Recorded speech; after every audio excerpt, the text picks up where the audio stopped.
Good morning. I've just been to Buckingham Palace and accepted His Majesty the King's invitation to form a government in his name. It is only right to explain why I am standing here as your new Prime Minister. Rishi Sunak has assumed office as UK's new Prime Minister, tasked with helping country emerge from growing economic and political upheaval. He became the first person from minority to lead the United Kingdom and the youngest Prime Minister in more than 200 years in one of the most spectacular moments in British history.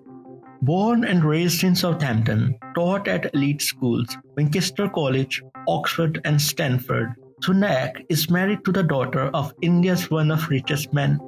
Sunak, whose parents came to the UK from East Africa in 1960s, is of Indian descent.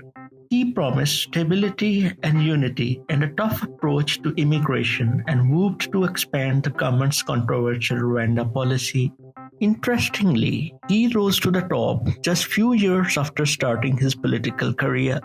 He was elected as an MP for Richmond, a rural constituency in North Yorkshire, in 2015, and then joined Boris Johnson's cabinet in 2019. He was first Chief Secretary to the Treasury and later replaced Sajid Javid as a Chancellor. In early September, Sunak had narrowly lost a race to become Prime Minister. His rival, Liz Truss, who became Prime Minister, was forced to resign after just 4 weeks of a failed premiership and utter economic chaos, becoming the shortest-serving British Prime Minister in history. Mr. Sunak takes office at a particularly difficult time for Britain's economy, with a looming recession and high inflation. He has also been largely criticised by British press over his elite background. He is known for his expensive taste in fashion and has worked for hedge funds and Goldman Sachs.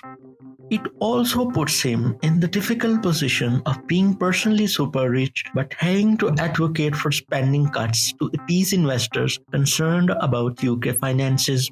He is likely to continue the UK government's strong defense of Ukraine from Russia's invasion and had earlier promised his first foreign trip would be to Kiev. However, there are questions whether he will cut military spending to help shore up the UK budget. Sunak faces an enormous task.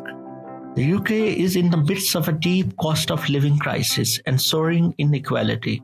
Financial markets are still spooked after Truss' disastrous economic missteps. The Conservative Party, already unpopular after 12 years in power, is now well behind opposition Labour Party in opinion polls. But Sunak doesn't have to call an election until January 2025.